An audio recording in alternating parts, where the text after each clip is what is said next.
Elon Musk is obviously a really clever guy, but does he actually understand how the internet works? Well, let's take a listen. Traceroute is a networking command to, so if you want to figure out a path to a particular server or domain, you'd say traceroute, or in Windows, tracert. That would show you the path to a particular source server, either an IP address or domain name, and it would show you basically all the hops that it goes through, and the latency between each hop. And so I know some of those words. Okay, but did you actually understand what he explained? This is a technical video. I'm going to dive into the weeds now and show you exactly how it actually works. That explanation was brilliant, but that's a very high-level explanation. Hopefully it won't just be words. Hopefully you'll understand how this works.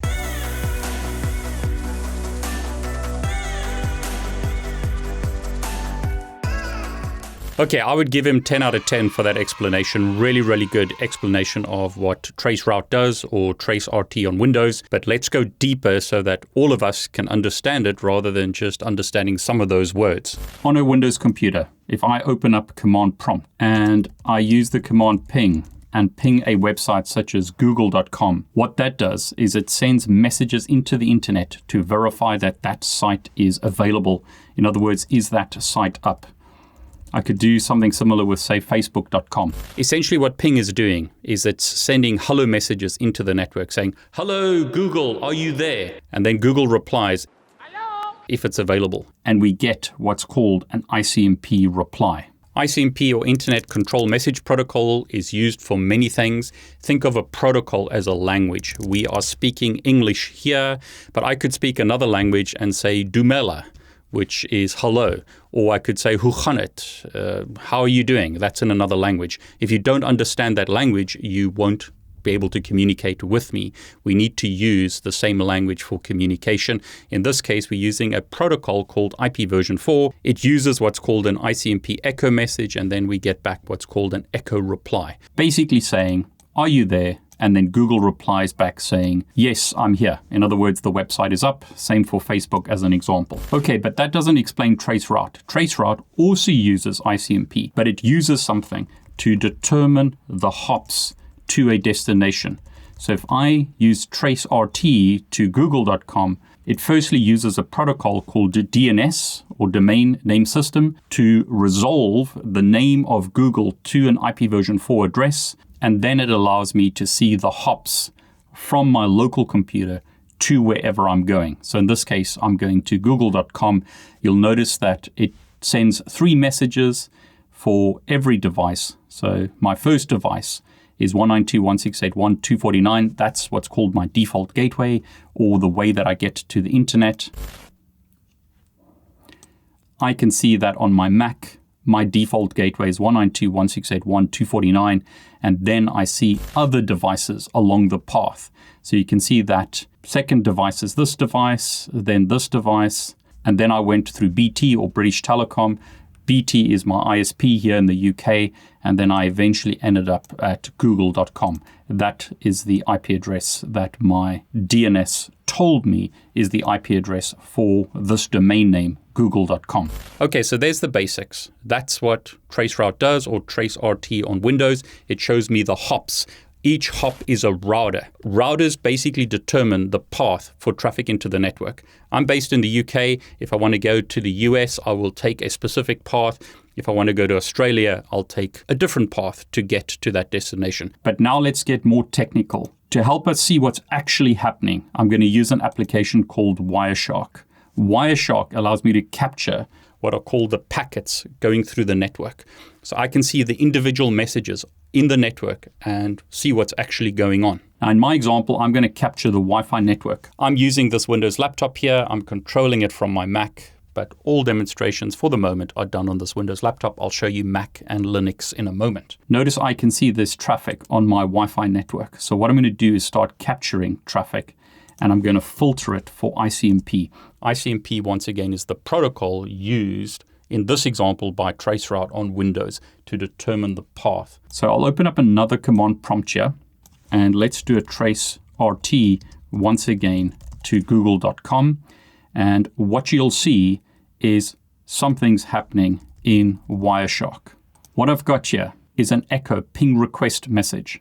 We are using IP version 4 in this demonstration. And what I want you to see is firstly that the protocol used is ICMP, but the time to live is set to 1.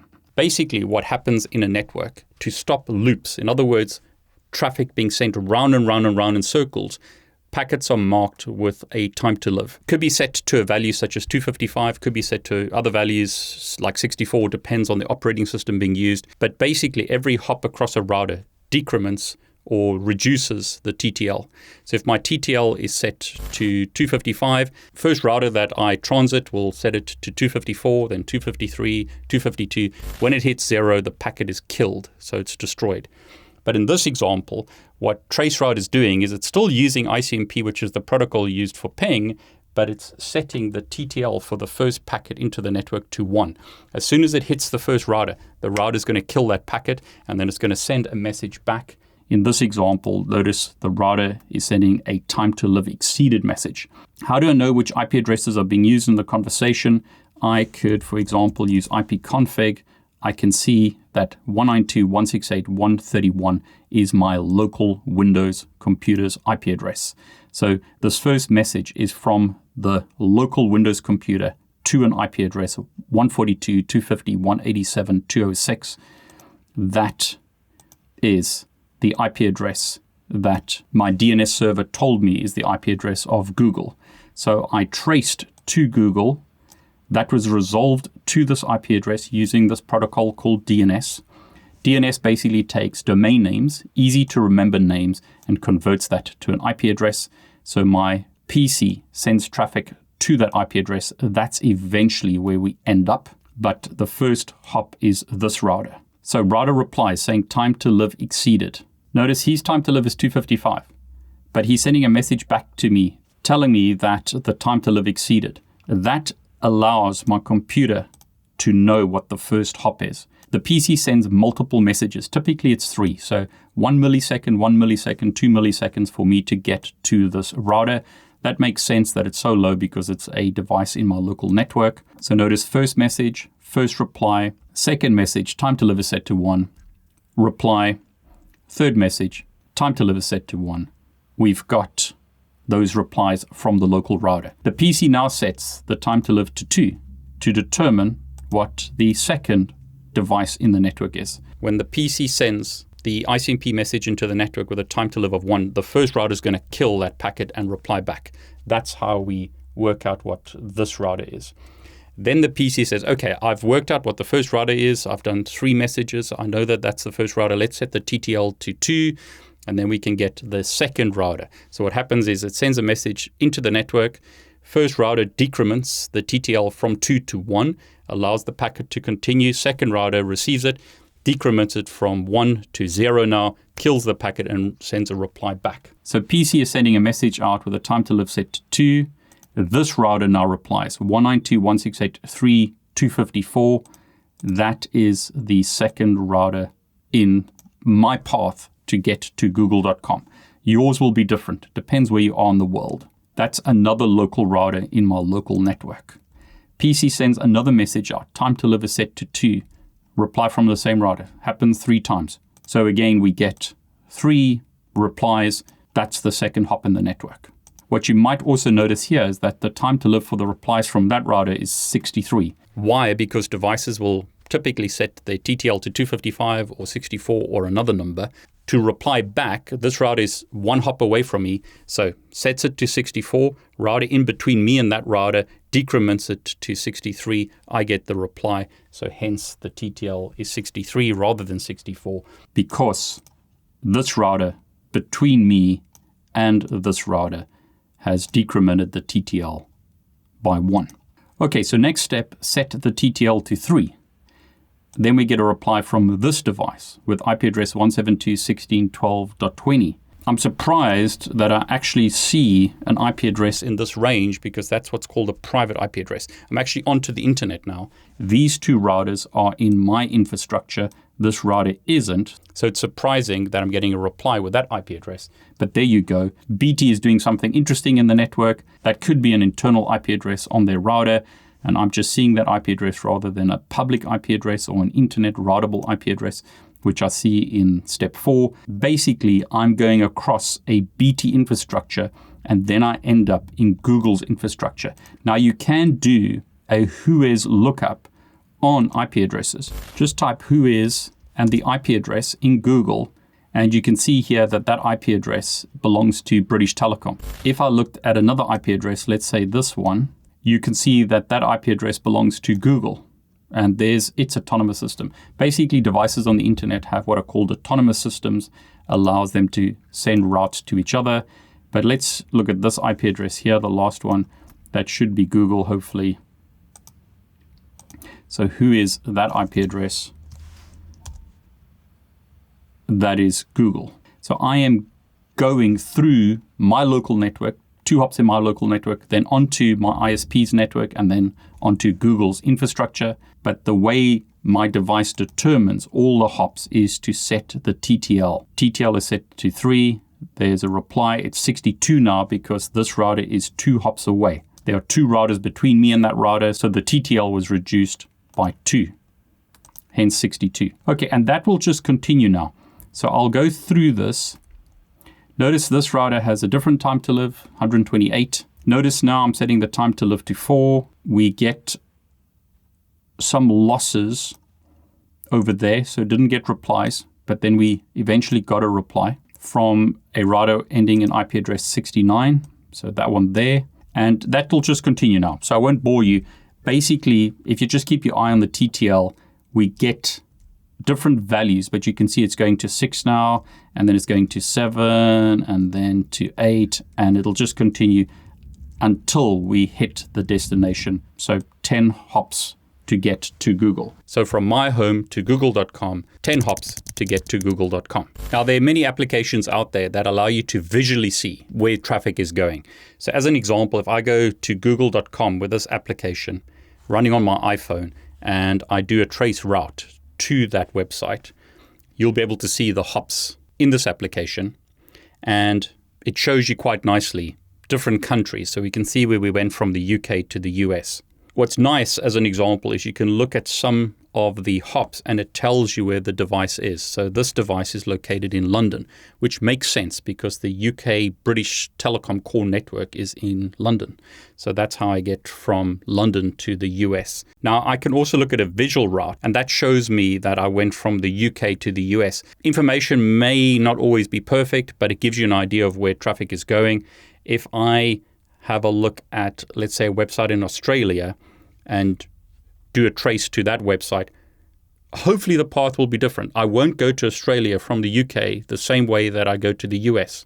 So as an example here, you can see that I've transited through Hong Kong. And over here I'm in Melbourne. And over here I'm in Ipswich, Queensland, in Australia. So I went from London via Hong Kong to Australia. And if I look at a visual trace route, you can sort of see that traffic went from UK to Hong Kong to Australia. This is not going to be perfect, but it kind of gives you an idea of the path that traffic took. You can see a better map of the connections between internet service providers around the world by looking at this website. So this shows you that there are a lot of connections between the US and Europe, as an example. Less connections to Africa. You can also see the connections to Australia. Recently, Tonga was cut off from the world because their undersea cable was damaged and they only had a single cable to connect them to the rest of the world. Traceroute allows you to visually see where traffic is going. It shows you the actual hops, but doesn't show you the undersea cables used. That will really depend on the path taken, but it gives you a lot of information about how you get somewhere on the internet. So as an example, if I just do another website, so if I use Traceroute, or RT in this case, to facebook.com, this will show me the path to the Facebook website. Now the first 2 hops are going to be the same. I'm also connecting to the same ISP, so some of the hops will be the same, but BT is going to take me rather than to Google's infrastructure into Facebook's infrastructure to get me to my destination. So at some point, I should have a connection from British Telecom to Facebook. Okay, so there you go. I'm in the BT infrastructure over here, and then I go into Facebook's infrastructure. So this is actually a Facebook domain, and you can see facebook.com here. So that's the IP address that was resolved through DNS, and that's where I ended up. But this is the path that I took to get there. We've got echo ping request, and then we've got a time to live exceeded. If we were using ping, we would get echo request, echo reply for a connection. But this is showing me the hops along the path. Now on a Mac and on Linux, it's different. So let me show you the protocols used on Linux and on a Mac. You'll see it's not ICMP exclusively. It actually uses UDP. Okay, so on my Mac, I've got Wireshark running. You can see there's traffic on the Ethernet connection. What I've done on my Mac Mini here is I've disabled Wi-Fi and connected it via Ethernet. You'll get similar results if you were using Wi-Fi. Okay, so I'll double click on this. That'll give me a lot of traffic. But what I'll do is filter for ICMP. So if I trace route in this case, let me just type the command as is. I could specify the protocol. So if I specify ICMP here and go to google.com, that's going to show me something very similar to what I saw on Windows. Notice there is the ping, and then we've got time to live exceeded. So firstly, ping, time to live there is 1. We've got our exceeded message telling us who the first hop is. We've got our second message, and that'll just continue in a very similar way to what I showed you on Windows. And basically you'll get the same results or very similar results to Windows. In this example, it resolved to this IP address, but same kind of information will be displayed. I can see the various hops along the path. Okay, but let's restart Wireshark, and I won't save that. I'll open up a new window, and let's trace to google.com, but I won't specify the protocol. So previously, I specified a protocol of ICMP, but now I'm not going to specify the protocol. I'm just going to trace with the default settings. And what you'll notice in the output here is we don't see the echo message. What we do see, however, is the time to live exceeded messages. So what I can do is rather than filtering for protocol, I can filter for an IP address. And let's specify the destination, which in our example is this IP address. So I want to use that IP address.